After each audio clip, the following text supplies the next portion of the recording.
Gênesis capítulo 8, cronograma Bíblia todo dia. Olá, mulheres de Deus, tudo bem com vocês? Desde já eu quero declarar uma abençoada semana sobre a tua vida. Nós estamos hoje dando continuidade ao nosso estudo bíblico, segunda semana, e eu quero declarar e profetizar que será a segunda semana de muitas que virão, muitos capítulos, muitos livros da Bíblia, em nome de Jesus. Que Ele me sustente e que Ele sustente vocês, para que juntos nós possamos continuar crescendo na graça e no conhecimento de Deus. Mulheres, capítulo 8 de Gênesis vai continuar falando aqui sobre as águas do dilúvio, sobre Noé, tá ok? E aqui no versículo 8, já no versículo 1, eu quero destacar algo para vocês. Quando o versículo 1 ele começa, lembrou-se Deus de Noé e de todos os animais selváticos e etc. Aí você pode ler essa expressão e pensar, mas o Senhor, em algum momento, ele se esqueceu de Noé, porque o versículo está dizendo que lembrou-se Deus de Noé. E não, quando a Bíblia ela usa essa expressão lembrou-se, não é que o Senhor esqueceu de Noé, e não é que o Senhor esquece de alguém, certo? Eu quero dizer que o Senhor ele não esquece dos seus filhos, o Senhor ele não esquece dos seus, assim como o Senhor não esqueceu de Noé, ele não se esquece de nenhuma de nós. Mas a expressão aqui, ela é usada para colocar que o Senhor ali viu que era chegada a hora de intervir, de mudar aquela situação, de fazer algo novo no meio daquela situação. As águas elas já predominavam há bastante dias, certo? Já chovia há bastante dias. Então, assim, o Senhor ele chegou a hora de fazer algo diferente, porque aí nós vamos ver que no versículo 3 vai dizer assim, as águas iam se escoando continuamente sobre a terra e minguaram ao cabo de 150 dias. Já voltando aqui no versículo 2, que eu me antecipei e fui logo para o 3, mas no 2 vai dizer que quando o Senhor fala, lembrou-se Deus de Noé, quando a Bíblia diz, lembrou-se Deus de Noé, no versículo 2 nós vamos ver que se fecharam as fontes do abismo e também as comportas do céu, ou seja, o Senhor cerrou a chuva, o Senhor fez parar. Então é sobre isso que a Bíblia diz que lembrou-se Deus de Noé. No versículo 4, eu quero chamar a atenção para você, no dia 17 do 7º mês, a arca repousou sobre os montes de Ararat. Isso quando eu costumava colocar as perguntinhas bíblicas para testar os conhecimentos lá no Instagram, eu colocava muito essa, em qual monte a arca de Noé parou? E aí colocava Monte Horebe, colocava o nome de outros montes, e as pessoas erravam muito. Guarde isso, anote se você está anotando, Monte Ararat, tá bom? Deixa eu ver mais o que aqui. Versículo 12, vamos pular para o versículo 12. Nós vamos ver agora aqui que Noé solta um corvo, depois uma pomba. Quando Noé ele vê que as águas pararam de cair do céu, e aí ele vai começar a fazer testes, certo? E algo interessante que também serve de lição para mim, para você aqui, no versículo 12, é que eu fico observando, mulheres, a paciência de Noé, ele solta o corvo, depois ele solta a pomba para ver se as águas elas já tinham minguado sobre a superfície da terra. Mas a pomba, não achando onde pousar, ela volta, Então, depois ele espera 7 dias, solta de novo, ela voou e nada. Depois ela volta, Lá mais na frente é que ela vai voltar com um raminho na boca.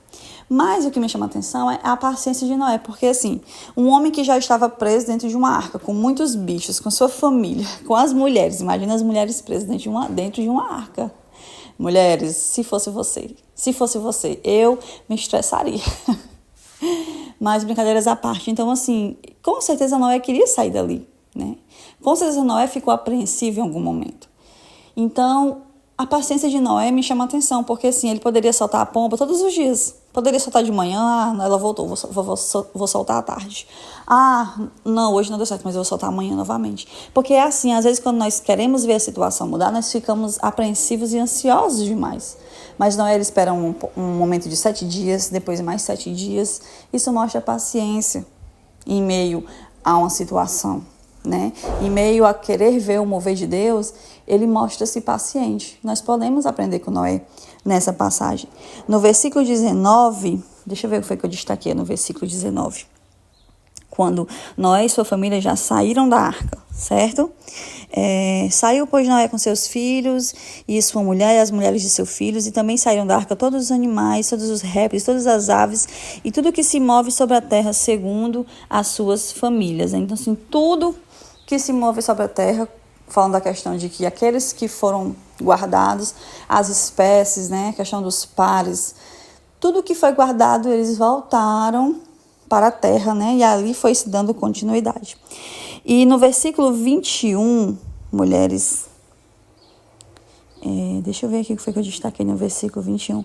Já quando todos saíram da arca, né, as águas sumiram, Noé ele vai levantar um altar. Noé levantou um altar ao Senhor e, tomando os animais limpos e de aves limpas, ofereceu o holocausto sobre o altar. Veja a importância aqui daquela questão que eu expliquei para vocês, de que alguns animais, os animais impuros, foram apenas um par, e os animais puros, que estes eram que serviam para sacrifício, que foram colocados a mais, né? 7 pares de cada. E aqui nós já vemos o porquê disso. Porque aqui já não é em agradecimento ao Senhor, em louvor, ele ofereceu um sacrifício a Deus.